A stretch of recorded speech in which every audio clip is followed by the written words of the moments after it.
Hello everyone and welcome back to another video on the channel. Today we're going to be reviewing Everything Everywhere All at Once, directed by the Daniels, starring Michelle Yeoh and a bunch of other very talented cast members in this film. And if you don't know what this movie is about, essentially it's about Evelyn's character who's dealing with a lot of familial issues with her, not being able to connect to her daughter, going through a divorce with her husband and trying to be the caretaker for her aging father. And so she's trying to do all this while also running a laundromat that's dealing with a lot of different tax problems. It's just adulthood in general. She's having a midlife crisis when she's finally encountered by a different version of her husband from the multiverse, which tells her that she has to now deal with the burden of a multiverse that is all falling apart because everybody is looking for her specific Evelyn. And this movie is just fantastic. It really is A24's biggest swing in the multiverse, like No Way Home was in the past, and how The Flash will be essentially in a year from now, which will probably be burnt out on multiverse content by the time that comes out. But we are here at the peak of it because this movie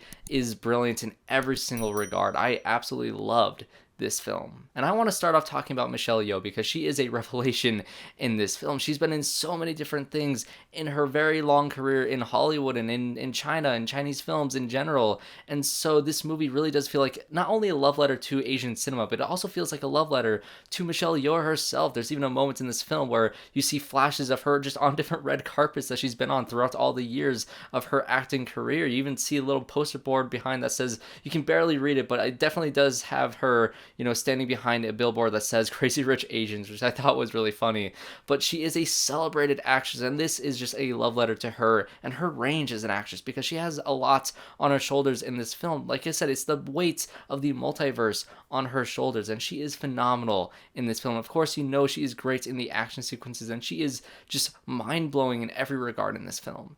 Quan from Indiana Jones and the Temple of Doom is in this movie. He played Short Round, and he is in this movie after a 20-year break from acting, and he is absolutely phenomenal in this film. And the first act of this movie really is grounded to reality. It kind of feels like Uncut Gems. A lot of people are talking over each other. It's very stressful and very anxiety driven just with the direction of this film. This movie just starts off with a bang. It just immediately goes off to the races, setting up all these different character and complicated character relationships between everybody in this film. And then this guy is just like, he's the first one to snap from the multiverse, and he just has this ability to be, the version of the husband in this main universe that we're watching, the one who's married to this version of Evelyn that Michelle Yeoh is playing. And he's just kind of this down on his luck guy. He's kind of a loser. He's kind of dorky. He has this kind of hunch to him. He wears glasses, and he just completes, I don't want to say he's useless, but he's a lovable, just regular guy. And then there's just this brilliant elevator scene where you see him just like pop up his posture, his shoulders just go back,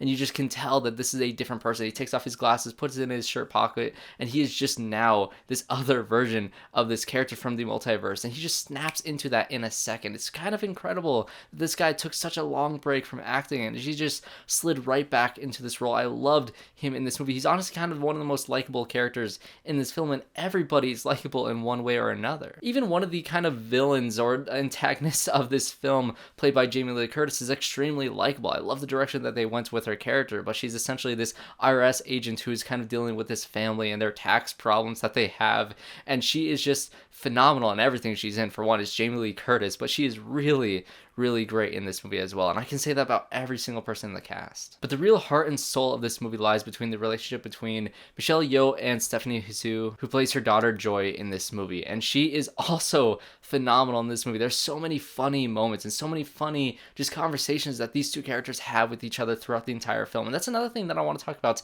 in this movie is the comedy. This movie is one of the most genuine, laugh out loud, hilarious movies that I've seen in a long time. Yes, it has all the crazy action sequences that you expect from kind of like a kung fu driven, Asian filmmaking driven film like this, but there are so many funny moments, so many absurdities when you pull all these different crazy aspects from the multiverse, which I won't dare spoil. There's one hilarious fight scene that what I'm talking about if you've seen the movie. There's just one that completely stands out above all the other ones that's just, my God, it was so funny. I was dying watching it. And all this multiverse stuff really does feel like it's ripped straight from Interdimensional Cable from Rick and Morty. That's how weird this movie gets. It is the weirdest movie that I've seen in quite a long time, which I will say that means it is definitely not for everybody. I can see somebody watching this movie and just being completely turned off by the bizarre ways that this movie goes in terms of its story. It's just bizarre. There's so many bizarre scenes that to me it is hysterical. It's everything